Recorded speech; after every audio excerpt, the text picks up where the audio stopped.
Hello friends, welcome back to our YouTube channel Vertex Tutorials. I am Harshad, your mathematics tutor. So in the today's class, we are going to start the topic inverse trigonometric function. Inverse trigonometric function ये आपका class 12 का topic है जिसमें हमें पढ़ना है कि trigonometric function का इन्वर्स कैसे निकाला जाता है। ठीक है, तो सबसे पहले यहाँ हमें ये देखना है कि इसको हम पढ़ क्यों रहे हैं, why we are studying this topic. ठीक है, देन सबसे पहले इसका देखेंगे डेफिनेशन क्या होगा इनवर्स ट्रिग्नोमेट्रिक फंक्शन का, और बाद में ये ट्रिग्नोमेट्रिक फंक्शन जैसे कि साइन कॉस पे कैसा अप्लाई करेंगे। सबसे पहले हम देखेंगे कि इनवर्स निकालना किसका, फंक्शन का, उसके बाद इनवर्स जो निकालेंगे वो निकालेंगे ट्रिग्नोमेट्रिक का, मतलब ट्रिग्नोमेट्रिक फंक्शन का। तो सबसे पहले देखेंगे ये हम सीख क्यों रहे हैं। तो इस टॉपिक में हमको सीखना क्या है, सबसे पहले देखा जाए तो लेट्स से जनरली हमको पता है कि साइन का कुछ भी एक आधा फंक्शन लेते हैं। सपोज मुझे पता है कि साइन पाई बाय टू मतलब साइन 90 क्या होता है हमारा 1, sine pi by two equals to 1, ये हमें पता है। तो हमें इस पे क्या करना है कि अगर मैं दोनों साइड से मल्टीप्लाई करता हूँ साइन इनवर्स से, देखो इधर अगर साइन इनवर्स से मल्टीप्लाई किया, इस साइड से भी साइन इनवर्स से मल्टीप्लाई किया, तो अगर मैं ये साइन और साइन इनवर्स कैंसिल करता हूं तो मेरे पास क्या बच रहा है, sine inverse 1 equals to only pi by two. क्या बचा, sine inverse 1 equals to pi by two. पहले क्या दिया हुआ था, sine pi by two equals to 1। एक तो ऐसा याद रखो या फिर ऐसा डायरेक्टली देखो, साइन पाई बाय टू 1 होता है, तो साइन अगर मैं इधर लेके जाता हूं तो साइन इनवर्स 1 ये होता है हमारा पाई बाय टू। तो ये जो मुझे पाई बाय टू मिला है ये क्या है, मेरा पाई बाय टू जो है ये मेरा एंगल है। ठीक है, पाई बाय टू मतलब 90 डिग्री, ये रेडियन में लिखा हुआ है, 90 डिग्री मतलब डिग्रीज में एंगल है। तो हमें सिर्फ इतना सीखना है ये यूनिट में कि इनवर्स जब हम किसी फंक्शन का करेंगे तो हमें क्या मिलेगा, एंगल, हमेशा हमें एंगल ही मिलेगा। तो हम ये क्यों पढ़ रहे हैं, why we are studying this topic, तो हमें सिर्फ एंगल कैलकुलेट करना है। जैसे कि देखो साइंस एंड टेक्नोलॉजी में अगर देखा जाए तो एंगल बिटवीन टू स्टार्स या फिर angle between earth and any star, ये जो हम कैलकुलेट करते हैं ये हम इस पे से कैलकुलेट करते हैं। जैसे कि और आर्किटेक्ट जब कुछ बिल्डिंग बनाता है तो हर चीज़ का जो एंगल मेजरमेंट वगैरह होता है वो इस पे से कैलकुलेट किया जाता है। ठीक है, तो ये जो टॉपिक है अगर मार्क्स वाइज देखा जाए तो इसका ज़्यादा वेटेज नहीं है, इसका मैक्सिमम वेटेज है 3 to 4 मार्क्स। 3 to 4 मार्क्स के लिए आएगा। लास्ट ईयर मतलब 2019 में सिर्फ 3 मार्क के लिए क्वेश्चन आया था, उसके पहले कंटिन्यूअसली 4 मार्क के लिए ये टॉपिक आया था। तो इस बार भी मतलब हम एक्सपेक्ट करेंगे से ज़्यादा 3 to 4 मार्क्स का क्वेश्चन हम यहाँ से एक्सपेक्ट करेंगे। ठीक है, तो ये आपको मतलब ज़्यादा लॉस तो नहीं देगा, but it will stop you from scoring 100 marks. ठीक है, तो ये टॉपिक तो करना है अच्छे से। बाद में हम देखता है इसके बाद डेफिनेशन क्या है, definition of inverse trigonometric function. तो डेफिनेशन के लिए हमें सबसे पहले, जैसे कि हमने इसके पहले मतलब 11th में बोलो या 12th में भी हमने एक यूनिट सीखा है सेट्स, देन सीखा है रिलेशन, सेट्स रिलेशन फंक्शन, ये हमारे यूनिट जो है ये हम सीखे हुए हैं। तो ये सब इसके जो कॉन्सेप्ट्स है वो यहाँ पे हमें डेफिनेशन के लिए अप्लाई करना है। तो अगर आपको ये नहीं पता है तो आपको ये पढ़ना है, देखना है एक बार। मैं यहाँ पे एक्सप्लेन कर दूंगा, जो जो हमें यहाँ पे लगने वाला मैं एक्सप्लेन कर दूंगा। तो देखते हैं डेफिनेशन हमारा क्या बोलता है कि अगर if there is a bisection, if there is a bijection function, if there is a bijection function, let's say मैं लेता हूँ f क्या है मेरा a tends to b। अगर मेरा कोई फंक्शन है, बाइजेक्शन फंक्शन है f जो कि है मेरा a tends to b, इसका मतलब मैं बताने वाला हूँ क्या है। तो there exist a bijection function, then there exist a bijection function g जो कि हमारा होगा b tends to a। B tends to A। एक हमारा फंक्शन है जिसमें A टेंस टू B दिया है, दूसरा हमारा फंक्शन है B टेंस टू A दिया है। मतलब ये क्या हो गया है, उल्टा। ये क्या हो गया, उल्टा। उल्टा हो गया मतलब तो मैं कह सकता हूं कि G is inverse of function F। G is inverse of function F। लिखने का तरीका देखेंगे तो G is inverse of function F। F का जो इनवर्स है वो है हमारा G। ये तो हो गया डेफिनेशन। अब डेफिनेशन लिख तो लिया लेकिन इसको समझना है। तो सबसे पहले मैं आपको डिस्क्लेमर दे देता हूँ कि ये जो थ्योरेटिकल पार्ट हम सीखने वाले हैं ये आपको कॉम्पिटिटिव एग्जाम में काम आने वाला है। आपको ये समझता है तो बहुत अच्छी बात है, नहीं समझता है तो उससे भी अच्छी बात है, क्योंकि बोर्ड एग्जाम के जो क्वेश्चंस आएंगे वो तो आपको हमेशा जमेंगे ही। ठीक है, तो ये जो थ्योरेटिकल कॉन्सेप्ट है ये आपको कॉम्पिटिटिव एग्जाम के लिए इंपॉर्टेंट है। अब डेफिनेशन देख लिया कि एक बाइजेक्शन फंक्शन है तो वहां पे एग्जिस्ट करता है दूसरा बाइजेक्शन फंक्शन जो कि इसका अपोजिट होता है। अगर ये अपोजिट हो रहा है तो G is A inverse of F। ये हो गया डेफिनेशन। लेकिन यहाँ पे हमको क्या क्या देखना है कि सबसे पहले तो ये बाइजेक्शन फंक्शन क्या होता है। बाइजेक्शन सीख लेंगे तो ये ए बी जो था तो ये बी ए क्यों हो गया, उल्टा क्यों हो गया, ये दो चीजें हमें देखना है, तब हमको जाके समझ में आएगा कि इसका डेफिनेशन क्या था। तो सबसे पहले देखेंगे कि बाइजेक्शन फंक्शन क्या होता है।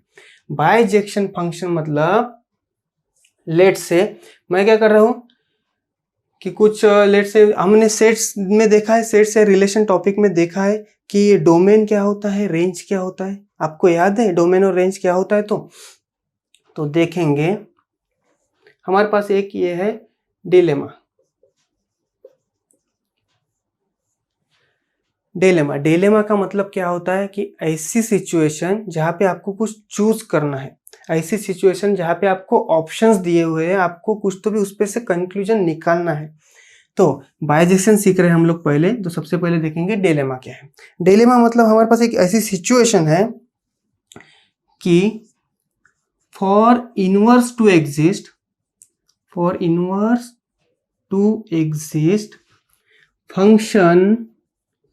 function must be 1-to-1 and onto। ये हमारा सबसे इंपॉर्टेंट पॉइंट है यहाँ पे कि सबसे पहले तो डेफिनेशन देख लिया कि बाइजेक्शन है तो ऐसा ऐसा होता है, लेकिन बाइजेक्शन क्या है वो देखेंगे। बाइजेक्शन सीखने के लिए हमारे पास और एक पॉइंट आ गया 1-to-1 और ऑन-टू। 1-to-1 और ऑन टू। सब तो पहले देखेंगे कि 1-to-1 क्या है, ऑन टू क्या है। ये अगर क्लियर होता है आपका तो इन दोनों को मिला के होता है बाइजेक्शन। ठीक है, ये अगर दो कंडीशन सेटिस्फाई होती है मतलब हम कह सकते हैं हमारा फंक्शन बाइजेक्शन है। और अगर बाइजेक्शन है तो हम इसको उल्टा लिख सकते हैं। क्लियर है? तो देखेंगे सबसे पहले 1-to-1 क्या होता है। 1-to-1 अब हमने देखा है रिलेशन में कि अगर मेरे पास कोई एक सेट है, मैं इसे बोल सकता हूँ सेट ए, और एक सेट दूसरा है सेट बी। अगर मेरे पास दो सेट है ए और बी तो हम इसको कनेक्ट करते थे रिलेशन में। जैसे कि देखो कि अगर यहाँ पे लिखा है ए बी सी, यहाँ पे कुछ तो भी एल एम एन। ठीक है, तो हमने इसको किया था connect. So A for L मतलब कुछ भी हो सकता है, बराबर वहाँ पे एक कंडीशन थी, जैसे ए फॉर एल नहीं होता है। So B is connected to M, C is connected to N. देखो ये हमने रिलेशन में सीखा हुआ है, रिवाइज कर लो एक बार। तो जैसे कि सेट ए में का देखो हर एक एलिमेंट जो है वो सेट बी के एक एक एलिमेंट को कनेक्टेड है। सेट ए का एक एक एलिमेंट सेट बी के एक एक एलिमेंट को कनेक्टेड है। इसे हम कहते हैं 1-to-1। मतलब one element is connected to one element, 1-to-1। Clear है 1-to-1 क्या है? तो अब देखना है कि ऑन टू क्या है। ऑन टू का मतलब वैसे भी मीनिंग देखा जाए तो ऑन टू मतलब किसी के ऊपर ऑन टू। तो देखेंगे सेम एग्जांपल, लेट से तो दिस इज ए, एलिमेंट है बी सी, ये मेरा है सेट ए, और दूसरा सेट है सेट बी। इसमें भी कुछ ले लेंगे एल पी क्यू, कुछ भी ले सकते हैं समझने के लिए। अब देखो कि ए मेरा कनेक्टेड है एल को, बी मेरा कनेक्टेड है पी को, और सी मेरा कनेक्टेड है क्यू को। सेम ही किया है मैंने, कुछ डिफरेंट नहीं किया है। अब यहाँ पे क्या बोलना है कि अगर यहाँ पे कुछ चौथा एलिमेंट रहता था, लेट से यहाँ पे एक्स है चौथा एलिमेंट जो किसी को कनेक्टेड नहीं है, तो ऐसा एलिमेंट हमें नहीं चाहिए है, ऐसा एलिमेंट हमें नहीं चाहिए है। जैसे कि और एक एग्जांपल देखो कि अगर मैं लिखता हूँ ए बी सी, सेट ए के एलिमेंट्स हैं, यहाँ पे L M N set B के एलिमेंट्स हैं। अगर यहाँ पे ऐसा होता था कि A is connected to L, B भी कनेक्टेड टू एल और सी कनेक्टेड टू एम, ठीक है। अगर ये कंडीशन आती थी तो देखो, एक तो ये एन बचा है, ये एन बचा है, रिमेनिंग है, एन बचा है मतलब ये ऑन टू तो नहीं है, क्लियर है। हमें एक्स्ट्रा एलिमेंट नहीं होना है यहाँ पे, एन यहाँ पे बचा है मतलब ये ऑन टू नहीं है, क्लियर। दूसरा देखेंगे कि ए भी कनेक्टेड टू एल है, बी भी कनेक्टेड टू एल है। यहाँ पे क्या बोला मैंने, each element of set A should be connected to each element of set B. एक एलिमेंट एक ही को कनेक्ट करना है। अब यहाँ पे दो एलिमेंट एक को कनेक्टेड है, मतलब ये 1 to 1 भी नहीं है, ये 1 to 1 भी नहीं है। समझ में आया आपको कि 1 to 1 और ऑन टू क्या है। अब ये जो दो कंडीशन है, जहां ये कंडीशन सेटिस्फाई होगी, जहां ये दोनों कंडीशन सेटिस्फाई होगी, उसे हम कहेंगे बाइजेक्शन, उसे हम कहेंगे बाइजेक्शन। दोनों के दोनों कंडीशन सेटिस्फाई होगी तो वो होगा बाइजेक्शन। अब डेफिनेशन में उसने क्या बोला है कि if there is a bijection function, bijection function अगर ये खुद बोल रहा है तो इसका मतलब इसने ये दोनों कंडीशन सेटिस्फाई कर ली है, इसने ये जो दोनों कंडीशन है वो चेक कर ली है। चेक अगर हुई है तो इसलिए इसने डायरेक्टली बोला है कि ये बाइजेक्शन फंक्शन है। तो अगर बाइजेक्शन फंक्शन है तो मैं इन दोनों को ऐसा उल्टा कर सकता हूं। अगर ये ऐसा उल्टा होता है तो मैं कह सकता हूं कि G is a inverse of F, जैसे कि ऐसे लिखेंगे G इज F इनवर्स, ठीक है। अब तो ये कंडीशन हमने समझ लिया। तो ये कंडीशन, जैसे कि अब क्या देखा हमने, इनवर्स किसका, फंक्शन का। कैसा था फंक्शन, बाइजेक्शन था। इनवर्स निकालने के लिए फंक्शन होना, फंक्शन कैसा होना, बाइजेक्शन। बाइजेक्शन किसको बोलेंगे, जिसमें 1 to 1 और ऑन टू ये जो कंडीशन है ये सेटिस्फाई होने को होना, तो ये बाइजेक्शन है। बाइजेक्शन है तो बाइजेक्शन फंक्शन है, और फंक्शन है तो उसका इनवर्स निकालेंगे। क्लियर है। ये हो गया इसका ओवरऑल लुकअप जो था हमारा। ये तो हमने पिछले साल मतलब 11th में सीखा हुआ है। अब इसमें आएगा ट्रिग्नोमेट्रिक, अब इसमें आएगा ट्रिग्नोमेट्रिक फंक्शन। अब ट्रिग्नोमेट्रिक फंक्शन एक सोच के देखो कि ट्रिग्नोमेट्रिक फंक्शन 1 to 1 या ऑन टू होता है क्या, 1 to 1 या ऑन टू होता है क्या ट्रिग्नोमेट्रिक फंक्शन। तो मैं बता रहा हूं कि ट्रिग्नोमेट्रिक जो फंक्शन होता है, ट्रिग्नोमेट्रिक फंक्शन ये 1 to 1 और ऑन टू नहीं होता है, 1 to 1 और ऑन टू नहीं होता है। तो अगर कोई ट्रिग्नोमेट्रिक फंक्शन ये दोनों कंडीशन अगर फॉलो ही नहीं करता है तो ये बाइजेक्शन ही नहीं बनता है। तो बाइजेक्शन नहीं बनता है तो इनवर्स कैसे निकालेंगे ट्रिग्नोमेट्रिक फंक्शन का, ठीक है। तो इसके लिए आपको ये जो है इसकी जो डेफिनेशन थी रिलेशन में, ये आपको समझना है सबसे पहले कि देखो सपोज कोई एक्स वाई एक्सिस मैं लेता हूं, let say this is my X axis, this is my Y axis. अब मेरा कुछ भी ग्राफ आता है, लेट से ऐसा ऐसा कुछ भी ग्राफ आता है मेरा, तो हर पॉइंट्स के मेरे पास कुछ ना कुछ कोऑर्डिनेट्स होते हैं। जैसे कि ये पॉइंट मैं लिख लूंगा, लेट से एक्स पे 1 है और वाई पे 3 है, तो इसका मैं कोऑर्डिनेट लिखूंगा 1 3। क्लियर है। ये कोऑर्डिनेट्स हमको एक्स वाई एक्सिस के लिखने आते हैं। तो ये जो फर्स्ट कोऑर्डिनेट होता है इसे हम कहते हैं डोमेन, डोमेन इसे कहते हैं जो फर्स्ट कोऑर्डिनेट होता है। और जो ये सेकंड होता है इसे हम कहते हैं रेंज। तो अब आगे नया डोमेन और रेंज क्या है। डोमेन, डोमेन मतलब क्या है कि every possible element, every possible number, x पे का कोई भी पॉसिबल नंबर लो, यहाँ पे जो जो मिल रहे हैं नंबर, जिस पे हमें वाई कुछ तो भी नंबर देगा, जिस पे हमें वाई कुछ तो भी नंबर मतलब रिजल्ट देने वाला है। लेट से कुछ भी एक्स एक्सिस पे ये नंबर लो, वाई कुछ तो भी देगा। ये पॉइंट ले लो एक्स एक्सिस पे, वाई लेट से यहाँ पे कुछ तो भी नंबर देने ही वाला है। तो ये जो हम कोऑर्डिनेट लिखते हैं तो इसका पहला एलिमेंट होता है हमारा डोमेन, सेकंड एलिमेंट होता है हमारा रेंज। अब ये जो है आपको क्लियर है क्या कि डेफिनेशन क्या है, तो इनवर्स निकालना है पहले फंक्शन का, उसके लिए फंक्शन होना बाइजेक्शन। बाइजेक्शन कब कहेंगे, जब हमारा ये दो कंडीशन फॉलो होता है तब, ठीक है। अब ये डेफिनेशन को लेके हमें आना है ट्रिग्नोमेट्रिक में। तो सबसे पहले देखेंगे कि ये अप्लाई कैसे होगा, साइन पे। अगर आपको साइन समझ में आता है तो मतलब कॉस बाकी के सब कुछ देखना है, तो इसमें हमें क्या देखना है कि साइन कॉस टैन कॉट सबके ग्राफ्स देखना है। ग्राफ्स देखना है तो इनके डोमेन देखना है, क्या क्या है, डोमेन भी देखना है और रेंज भी देखना है। तो will start with function sine x पहला। तो अब देखते हैं कि ट्रिग्नोमेट्रिक फंक्शन जो होता है वो 1 to 1 और ऑन टू क्यू नहीं होता है। और अगर ये 1 to 1 और ऑन टू नहीं है तो इसका इनवर्स कैसे निकालेंगे, ठीक है। तो ये हमें देखना है। तो पहले देखेंगे क्यू होता नहीं है, और होता नहीं है तो क्या करना है हमको उसके लिए। तो देखेंगे, सपोज सबसे पहले देखेंगे हमारा function sine x. Sine x हमारा ट्रिग्नोमेट्रिक एक, तो हमें इसका टेबल तो याद हो गई कि 0, 30, 45, 60, 90 पे क्या क्या होने वाला है। तो लिख लेता हूँ। सो this is 0 degree, 30 degree, 45 degree, 60 degree and 90 degree, ठीक है ना। साइन का फंक्शन क्या होने वाला है, सो 0, 1/2, 1/√2, √3/2 और 1। अगर आप इसके मतलब ये कैलसी में कैलकुलेट करते हो तो इसका नंबर जो होता है वो होता है ये 0, 1/2 मतलब होता है 0.5, 1/√2 होता है 0.707, √3/2 होता है 0.866 और ये है हमारा 1। तो क्या हो रहा है, 0 से 90 डिग्री जा रहे हैं, तो ये 0, 0.5, 0.7, 0.8 मतलब वो 0 से बढ़ते बढ़ते 1 जा रहा है। तो इस पे से हमने वेवफॉर्म ड्रॉ की थी साइन की। साइन की जो वेवफॉर्म बोलते हैं ऐसे ऐसी, कैसा आया है वो, यही से आया है वो साइन का वेवफॉर्म। देखेंगे, सो दिस इज माई 0, ये मैं लेता हूँ π/2, पाई, कंटिन्यू करते जाएंगे, इधर -π/2 -π।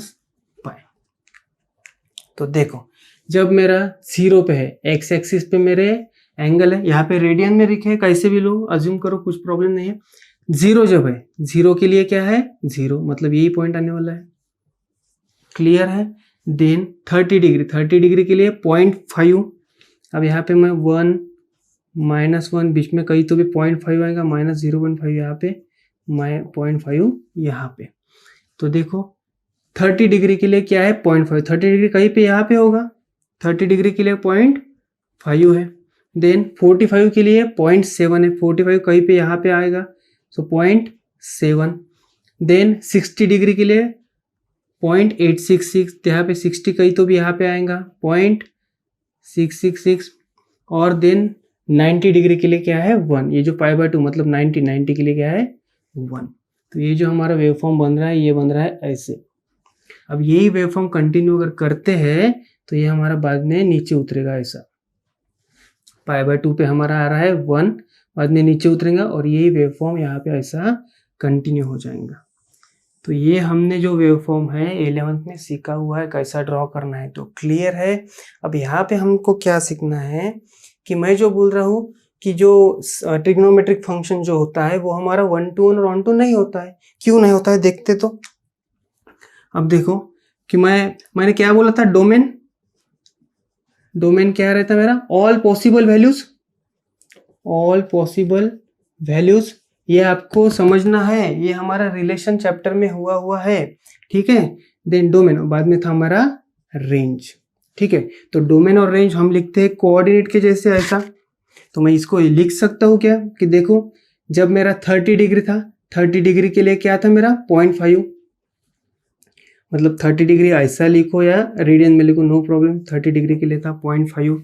वैसे ही 60 डिग्री के लिए क्या था 0.866, ठीक है। तो मैंने क्या बोला था, ऑल पॉसिबल वैल्यूज, मतलब एक्स कोऑर्डिनेट जो होता है यही हमारा क्या होता है डोमेन, ये है मेरा डोमेन। और देन जो रिस्पेक्टिव वाई वैल्यू देता है ये हमारा क्या होता है रेंज, ये हमारा क्या होता है रेंज। अब हमको सबको पता है कि साइन वेवफॉर्म यहाँ पे -इन्फिनिटी से आओ, कंटिन्यू करते करते यहाँ पे इन्फिनिटी तक जाओ, ये जो 1 है 1 और -1, 1 और -1 के बीच में ही खेलने वाला है, ठीक है। 1 और -1 के बीच में ही रहने वाला है साइन वेवफॉर्म, ऐसे ऐसे इधर कितना भी जाओ, ठीक है। तो अब देखना है कि इसके जो सेट लिखेंगे, ठीक है।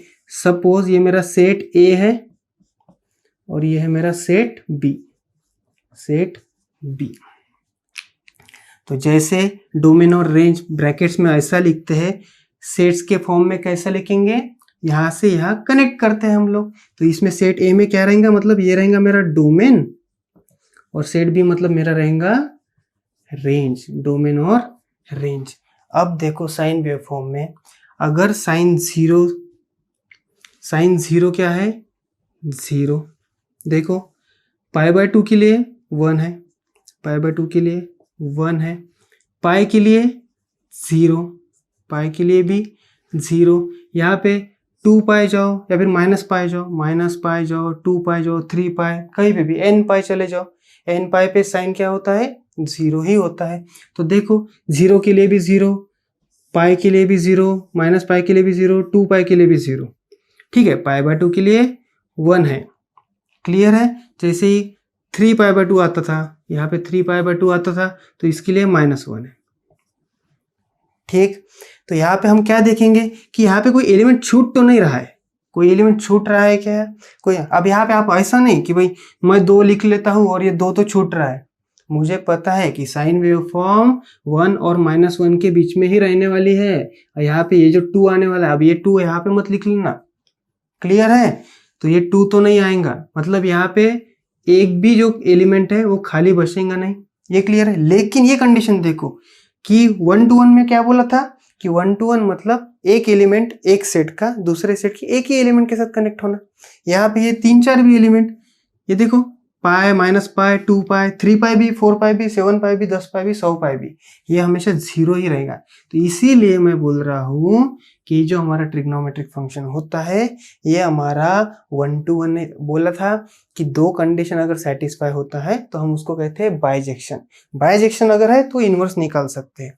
तो ये बाइजेक्शन होगा क्या, नहीं होगा। 1 to 1 की कंडीशन फॉलो नहीं कर रहा है, हमें दोनों कंडीशन सेटिस्फाई करना है, ये फॉलो नहीं हो रही है कंडीशन, इसलिए मैं बोलूंगा कि ये जो ट्रिग्नोमेट्रिक फंक्शन होता है ये 1 to 1 और ऑन टू ये फॉलो नहीं होता है। अगर ये फॉलो नहीं होता है तो ये बाइजेक्शन नहीं है, क्लियर है। लेकिन हमको होना बाइजेक्शन, तो उसके लिए हम क्या करेंगे कि इसकी जो डोमेन है, ये जो डोमेन है इसका और ये जो रेंज है इसकी, ये हम कर देंगे रेस्ट्रिक्ट।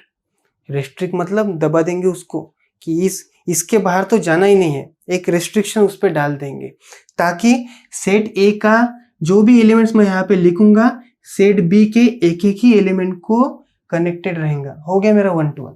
कैसे देखना है देखो, तो अगर मैं साइन वेवफॉर्म में ये वाला पार्ट देखता हूँ, देखो 0 to पाई वाला, ये है मेरा 0, ये है मेरा पाई, ये π/2।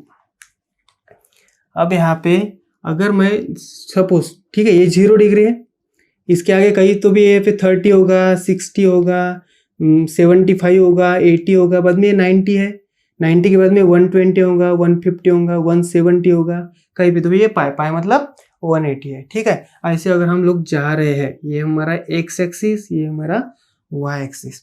अब देखो कि ये जो पॉइंट है, सपोज ये पॉइंट पे जो भी ये वैल्यू देगा सेम वैल्यू यहाँ पे नहीं आएंगी क्या, सेम वैल्यू आएगी यहाँ पे। देखो सपोज अब ये परफेक्ट एंगल नहीं पता है हमको क्या है, तो ठीक है, सपोज कि ये जो 30 डिग्री पे है, ये कुछ तो भी सपोज हमको कुछ तो भी मतलब 0.6, सपोज कुछ तो भी 0.6 दे रहा है।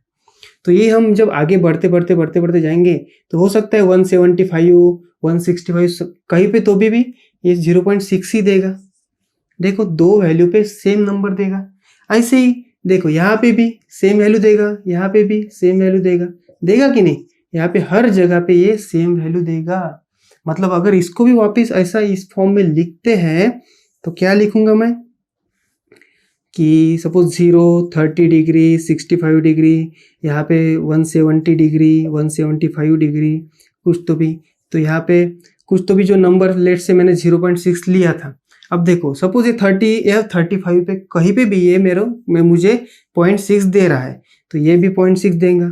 यहाँ पे भी देखो, यहाँ पे सपोज 170 165 कहीं पे तो भी वही सेम नंबर देने वाला है। देखो वाई एक्सिस तो सेम है ना यहाँ पे, तो ये भी यहाँ पे कनेक्ट होने का।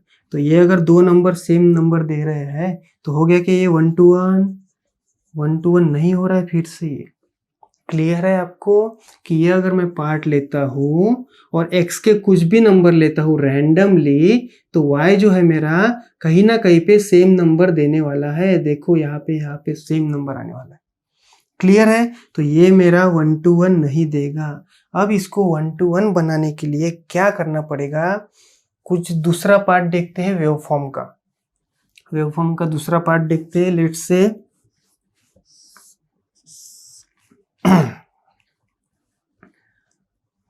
ऐसा जाता हूँ, दिस इज π/2 तो पाई, ये इधर -π। So let's say this is my 0, ये है मेरा π/2, दिस इज माई पाई, ये हो जाएगा -π/2 और ये हो जाएगा -π। अब यहाँ पे आप खुद सोच के देखो कि मैंने इसमें से कौन सा ऐसा पार्ट चूज करना चाहिए कि x एक्सिस के किसी भी एलिमेंट के लिए y एक्सिस का एलिमेंट डिफरेंट वैल्यू देगा। x एक्सिस के किसी भी एलिमेंट के लिए, यहाँ पे एलिमेंट क्या है, x एक्सिस के एंगल है, तो हर डिफरेंट एंगल के लिए y एक्सिस मुझे डिफरेंट वैल्यू देगा। ऐसा कौन सा पार्ट यहाँ से सिलेक्ट कर सकते हैं, बताओ मुझको, सोचो। देखो ये अगर मैं -π/2 से लेके ये अगर ये π/2 लेता हूं, देखो ये वाला पार्ट, ये इतना पार्ट देखो, तो यहाँ पे देखो x एक्सिस का ये नंबर के लिए ये वैल्यू देगा, ये नंबर के लिए ये नंबर के लिए ये, कंटिन्यूस चलते रहा, 0 के लिए 0 देगा। बाद में यहाँ पे जो भी एंगल आएगा, सपोज 30 के लिए ये एंगल है, 60 के लिए ये नंबर है, 90 के लिए देखो यहाँ पे, इसके पहले 75 पे ये नंबर है। देखो x एक्सिस के जैसे जैसे मैं एंगल चेंज कर रहा हूँ, मतलब एलिमेंट x एक्सिस की कोऑर्डिनेट चेंज कर रहा हूँ, तो y एक्सिस के हर जगह पे नंबर डिफरेंट मिल रहा है। क्लियर है? तो यहाँ पे भी ये डायग्राम अगर देखा जाए तो अगर मैं x एक्सिस पे ये जो एलिमेंट्स है, अभी ये क्या है, ये सपोज 0 है, 0 लिख रहा हूँ, यहाँ पे 30 डिग्री आएगा, 60 डिग्री आएगा, इधर -30 डिग्री आएगा, -60 डिग्री आएगा। क्लियर है?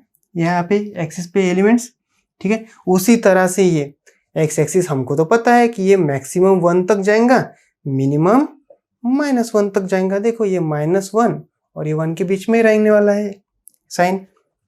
तो यहाँ पे देखो क्या है, तो ये 30 डिग्री पे पता है हमको कुछ तो भी 0.5 देगा, लेट से 0.6 देगा।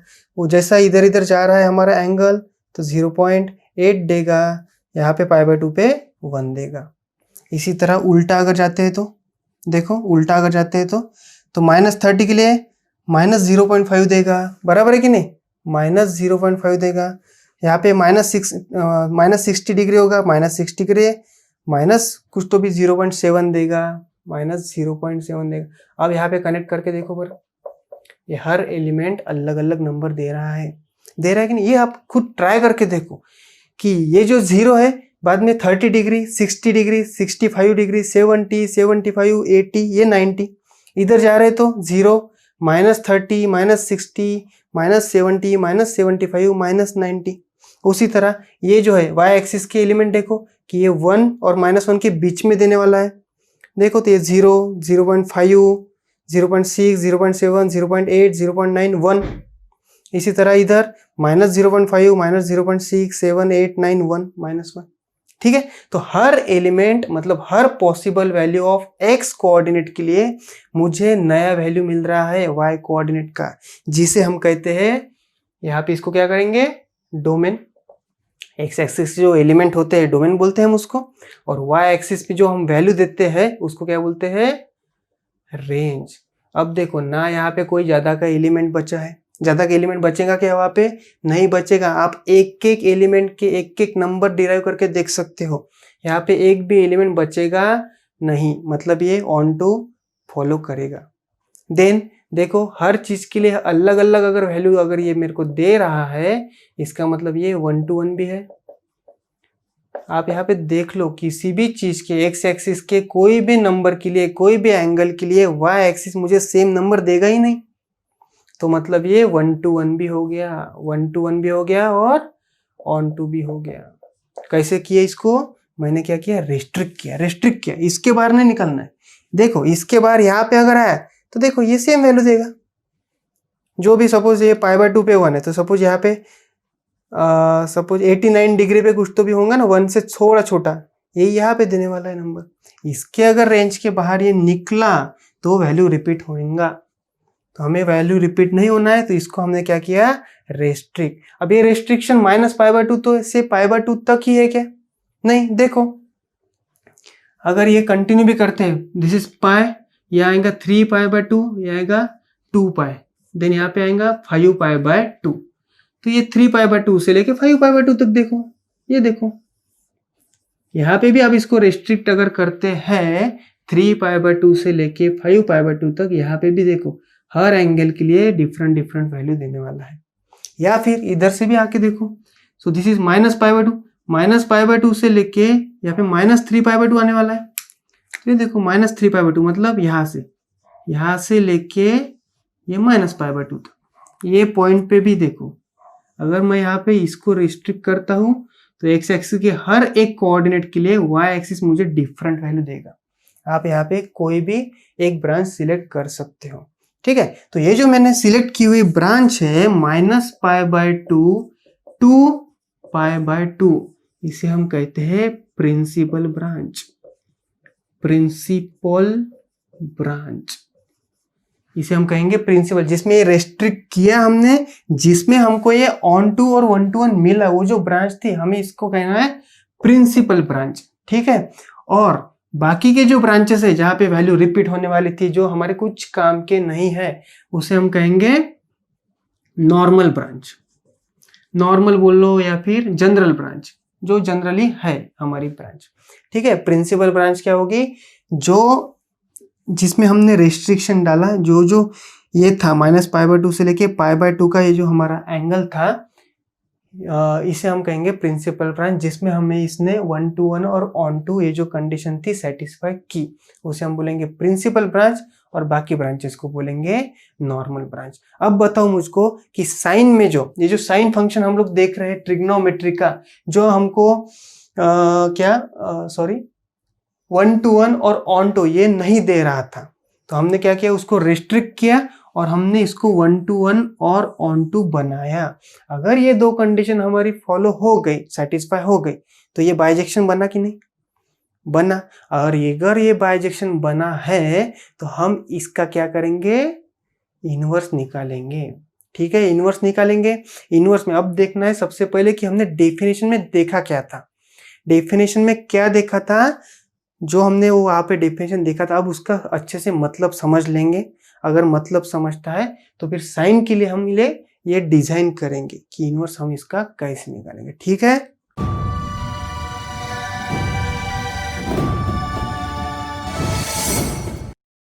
तो हमने डेफिनेशन देखो पहले वापस क्या देखा था कि टू एवरी बाइजेक्शन फंक्शन। अब बाइजेक्शन का मीनिंग क्लियर है। बाइजेक्शन मतलब जो फॉलो करेगा वो सेटिस्फाई करेगा दो कंडीशन, 1 to 1 और ऑन टू। बाइजेक्शन फंक्शन है एक f जो कि है हमारा a टेंस टू b। अब इसका मीनिंग समझ लो, ये जो a था मेरा, ये था मेरा डोमेन। अब यहाँ पे देखो कनेक्ट किया था ऐसा, ये डोमेन और रेंज कनेक्ट किए थे ना, ये है इसका मतलब। जो a था मेरा वो था डोमेन, ये कनेक्ट किया था b जो में था मेरा वो था range. Domain connected to range ऐसा किया था। तो अगर ऐसा बाइजेक्शन फंक्शन अवेलेबल है तो then there exist a bijection function that is उल्टा ऑफ दैट। उल्टा ऑफ दैट मतलब b, यहाँ पे a उल्टा हो गया, मतलब क्या हो गया? ये b तो था मेरा रेंज, यहाँ पे क्या हो गया? रेंज। रेंज कनेक्टेड टू ये a क्या था मेरा? डोमेन। a था मेरा डोमेन। देखो a और b कनेक्टेड थे, इसको कर दिया मैंने उल्टा। ये उल्टा तभी होगा अगर फंक्शन बाइजेक्शन है तो, और बाइजेक्शन कब होता है हमको पता है, क्लियर है।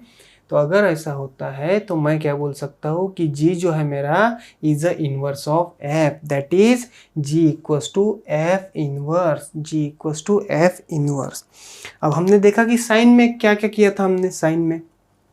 अब देखो क्या मैं इनसे इस सेम फॉर्मेट में साइन का फंक्शन लिख सकता हूँ क्या, कि साइन x, देखो क्या था मेरा, डोमेन लिखना है, रेंज लिखना है। डोमेन क्या था, जिसको हमने रेस्ट्रिक्ट कर दिया था, प्रिंसिपल वैल्यू ब्रांच बोला था, क्या था वो मेरा, -π/2 से π/2। ठीक है, ये है मेरा डोमेन।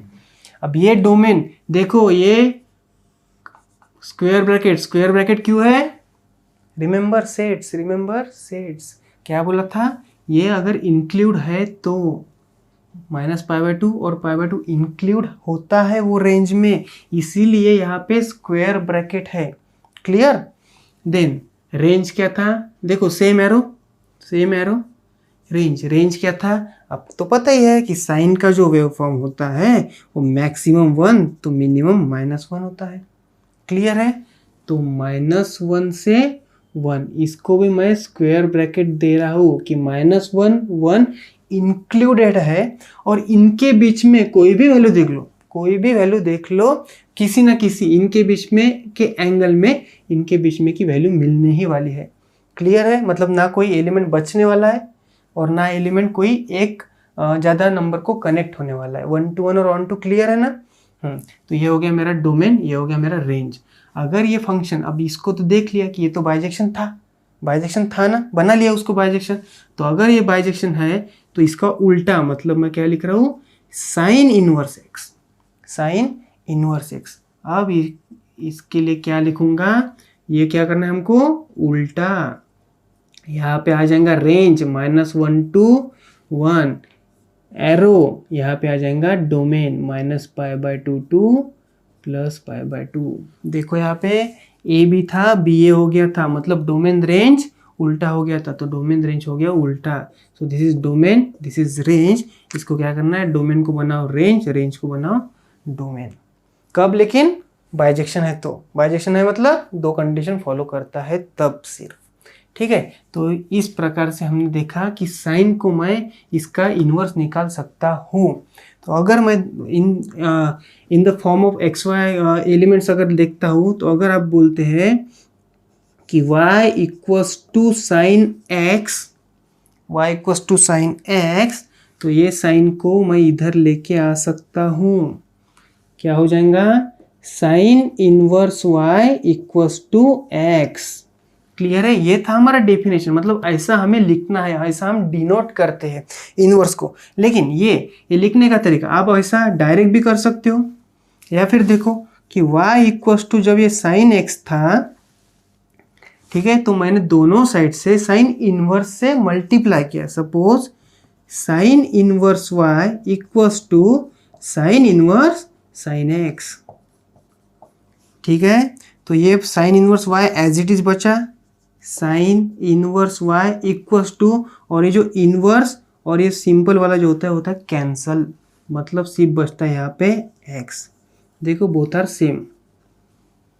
ठीक है, साइन, अब साइन हमारा क्लियर है कि हमको साइन का इन्वर्स निकालते आएगा। अब हमको कुछ कंडीशन चेक नहीं करनी है। ये जो हमने डेफिनेशन सीखी, कंडीशन सीखी, किस लिए सीखी, किस जो ट्रिग्नोमेट्रिक फंक्शन है वो कोई भी फंक्शन ट्रिग्नोमेट्रिक का ऑन टू और 1 to 1 जो कंडीशन है फॉलो होता नहीं है, लेकिन हम उसको बना सकते हैं। ये समझने के लिए हमने सिर्फ ये साइन का सीखा है। क्लियर है, तो इसी तरह से हमें कॉस, सेक, कोसेक, टैन, कॉट का भी सीखना है, सब चीज़ के वेवफॉर्म। हमको वो वेवफॉर्म कहाँ पे रेस्ट्रिक्ट करना है, उसका डोमेन क्या रहेगा, उसका रेंज क्या रहेगा, ठीक है, ये सब हमको देखना है, 1 by 1 देखेंगे। तो सबसे पहले अगर मुझे डिज़ाइन करना रहा कि इसकी जो इमेज बनेगी, वेवफॉर्म की जो इमेज बनेगी वो क्या बनेगी, देखो कि इन जनरल अगर देखा जाए कि ये जो मेरे साइन का वेवफॉर्म है ये होता है मेरा इस तरह से, छोटा ही ड्रॉ कर रहा हूँ, क्या है, दिस इज माई 0, ये मुझे π/2 पे क्या देता है 1, और ये मिनिमम क्या होता है -1। ठीक है, सो ये होता है मेरा pi, so this is -π/2, minus pi. Clear है इतनी वेव फॉर्म? देखो तो ये जब भी हम x कोऑर्डिनेट लिखते हैं ये इस तरह से x कोऑर्डिनेट यहाँ पे कॉमा y कोऑर्डिनेट यहाँ पे लिखते हैं। लिखने का तरीका पता है? तो मैंने बोला था ये जो x कोऑर्डिनेट होता है ये हमारा क्या होता है, डोमेन, और ये जो y कोऑर्डिनेट यहाँ पे लिखते हैं ये क्या होता है मेरा, रेंज। डोमेन और रेंज, अगर डोमेन और रेंज आपको पता है ऐसे लिखना है तो इनवर्स के फंक्शन में तो डोमेन और रेंज हमने उल्टा कर दिया है। डोमेन को बनाया रेंज, रेंज को बनाया डोमेन। देखो यहाँ पे उल्टा हो गया ये। तो अब इसको क्या लेंगे, सपोज कोई कोऑर्डिनेट ले लेते हैं, ये पॉइंट और ये पॉइंट देख लो, दो ही पॉइंट देखना है। इस पॉइंट को मैं कैसे लिखूंगा, ये पॉइंट x और y कोऑर्डिनेट लिखते हैं ना जैसे, तो π/2 1, π/2 1, ये कोऑर्डिनेट लिखे हैं एक्स वाई एक्सिस के। यहाँ पे क्या कोऑर्डिनेट आएगा, -π/2 -1।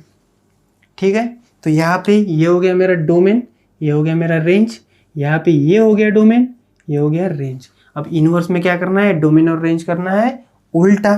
अब उल्टा क्या करेंगे ये पॉइंट क्या बन जाएगा मेरा, -1 -π/2। क्लियर, उल्टा। और ये पॉइंट क्या बन जाएगा, 1π/2। हो गया डोमेन और रेंज उल्टा साइन इनवर्स में। अब इसका वेवफॉर्म अगर देखेंगे तो इसका वेवफॉर्म देखो, एक्स एक्सिस का जो कोऑर्डिनेट था वो बन गया वाई एक्सिस का कोऑर्डिनेट, वाई एक्सिस का जो कोऑर्डिनेट था वो बन गया एक्स एक्सिस का कोऑर्डिनेट, मतलब एक्सिस ही चेंज हो गया। तो ये हो गया मेरा वाई एक्सिस, सॉरी ये तो वाई था, so this is my X axis, this is my Y axis. Clear है, उल्टा हो गया डोमेन और रेंज। अब देखो कि ये पॉइंट मेरा कौन सा था, ये था π/2 1। अब वाई एक्सिस पे इधर आएगा 1, इधर आएगा -1। ठीक है, अब देन π/2 पाई, ये एंगल्स मेरे कहाँ पे आएंगे, देखो π/2 ये आएगा मेरा पाई, ये नीचे -π/2 और ये -π। अब यहाँ पे देखना है सबसे बड़ा कंफ्यूजन कि सर ऐसा तो नहीं कि ये 1 और -1 जो था ये हमने पलटाया ऐसे, 1 और -1 ऐसे आ गया, तो ये माइनस की वैल्यू ऊपर होना था, ये नीचे होना था, ऐसा नहीं। एक्सिस भी अगर मेरे एक्स वाई चेंज हो गए, एक्सचेंज हो गए, लेकिन इधर तो ये पहले पॉजिटिव एक्सिस था ना, एक्स एक्सिस, तो वाई भी इधर ही पॉजिटिव रहेगा। एक्स एक्सिस इधर निगेटिव था तो निगेटिव, वो ये वाई एक्सिस था पहले, अब ये एक्स एक्सिस है, फिर भी वाई एक्सिस तो ऊपर पॉजिटिव था तो इसलिए ऊपर पॉजिटिव नीचे निगेटिव। अब सेम पॉइंट अगर आप ड्रॉ करते हैं, क्या है मेरा पॉइंट, 1π/2, 1π/2 ये वाला पॉइंट, और ये था -1 -π/2, -1 -π/2 मतलब ये। तो अगर मैं इसको ड्रॉ करता हूँ तो ये बन जाएगा मेरा ऐसा। तो अगर इसको हम कंटिन्यू करते हैं तो ये ऐसा ऐसा जाएगा और नीचे ये जाएगा ऐसा ऐसा। क्लियर है, तो दोनों में फ़र्क क्या है कि ये जो इमेज है, ये जो हॉरिजेंटल इमेज थी ये हो गई वर्टिकल, देखो हॉरिजेंटल इमेज थी ये हो गई वर्टिकल। क्लियर, तो अब हम देखते हैं कि अगर ये दो वेवफॉर्म जो हमने ड्रॉ की है ये अगर हम मिक्स करते हैं तो हमें क्या मिलता है। ठीक है, तो देखो इन जनरल मेरा साइन का जो वेवफॉर्म था वो था इस टाइप से कुछ। ठीक है, ये मेरा था साइन का वेवफॉर्म, और ये क्या आया, जो हॉरिजेंटल वेवफॉर्म था वो हो गया था वर्टिकल। वर्टिकल वेवफॉर्म किस टाइप से आया, देखो यहां से आए इस टाइप से, ये हमारा आया वेवफॉर्म इस टाइप से। तो यहाँ पे हम क्या देख सकते हैं कि ये मिरर इमेज है क्या, देखो मिरर इमेज है तो कहाँ से, किस एंगल से, देखो विथ रिस्पेक्ट टू अगर ये ए एक्सिस ले लिया खड़ा वाला वर्टिकल एक्सिस, तो ये मिरर इमेज दिख रहा है क्या, रेड एंड ब्लैक, नहीं दिख रहा है। विथ रिस्पेक्ट टू ये हॉरिजेंटल एक्सिस, नहीं। तो ये जो है हमारा दो वेवफॉर्म मिक्स, ये जो है हमारा ये जो लाइन होता है y = x with respective this line, ये होता है हमारा मिरर इमेज। मिरर इमेज, ठीक है, देखो ये हमारा साइन का वेवफॉर्म ऐसा जा रहा है, अब विथ रिस्पेक्ट टू ये लाइन इसका मिरर इमेज क्या हो जाएगा, इस टाइप से। क्लियर है, देखो ये हमारा नीचे डाउन साइड ये हमारा वेवफॉर्म जा रहा है इस टाइप, तो विथ रिस्पेक्टिव दिस लाइन, तो इसका मिरर इमेज क्या आएगा, ये क्लियर है। तो क्या बोलेंगे कि साइन का वेवफॉर्म जो है और साइन इनवर्स का जो वेवफॉर्म है, ये दोनों with respective line y equal to x क्या है, mirror image. Both are mirror image of each other with respective line y equal to x। हो गया हमारा साइन का इनवर्स निकालना। अब इस तरह से हमें कॉस वॉस का सबका निकालना है। एक चीज यहाँ पे ध्यान रखना है आपको, देखो डिफरेंस क्या है लिखने में, ये तो आपको समझ आ गया होगा कैसा लिखा है। अब यहाँ पे देखो कि साइन इनवर्स x जो होता है ये 1 अपॉन साइन x नहीं होता है। Sine inverse x is not equal to 1 upon sine x। Sine x का अगर इनवर्स रहता था, साइन x का होल इनवर्स, तो इसको हम लिख सकते थे 1 अपॉन साइन x, जो कि हमें पता है 1 अपॉन साइन x क्या होता है, कोसेक x। क्लियर है। जैसे ही x इनवर्स को ही हम 1/x लिखते हैं ना, क्लियर है। x इनवर्स मतलब ये पूरे x का इनवर्स है, पूरे x का इनवर्स 1/x है। इसी तरह साइन x का होल इनवर्स ही हम 1/sin x लिखेंगे, ये हमारा रॉन्ग हो जाएगा। क्लियर है। तो ये था हमारा इनवर्स ट्रिग्नोमेट्रिक फंक्शन का डेफिनेशन। हमने देखा क्या क्या कंडीशन थी, क्या क्या कंडीशन सेटिस्फाई करना चाहिए, और उस हिसाब से हमने साइन एक्स के लिए ट्राई किया विथ वेव फॉर्म्स। ठीक है। अब इसी तरह से हमको कॉस साइन टैन कॉट का सबका निकालना है। आपके लिए एक छोटा सा होमवर्क, तो अगर इसमें आपको जहां जहां प्रॉब्लम आया होगा, जैसे कि 1 to 1, onto, range, domain, ठीक है, ये सब आपको पढ़ के रखना है, पहली बात। दूसरी बात, सेट्स में हमने ये भी देखा था कि रोस्टर फॉर्म क्या होता है, सेट बिल्डर फॉर्म क्या होता है। तो set builder form, roster form क्या होता है, ये भी आपको देख के रखना है। I will tell you, but क्योंकि हमको इसके जो कंक्लूजन निकालेंगे हम सब ट्रिग्नोमेट्रिक फंक्शन के, वो हमें एक टेबल के फॉर्म में रखना है याद, जो कि हमें कॉम्पिटिटिव एग्जाम में कहीं भी पूछ सकते हैं। ठीक है। तो ये था हमारा inverse trigonometric function about sine. तो हम नेक्स्ट लेक्चर में देखेंगे कॉस का क्या होता है और टैन कॉट का क्या होता है। ठीक है। आई होप कि आपको समझ में आ गया होगा। अगर आप नए हैं तो आप चैनल को सब्सक्राइब जरूर कीजिए, अदरवाइज लाइक और शेयर कीजिए। ठीक है। Thank you. See you in next lecture.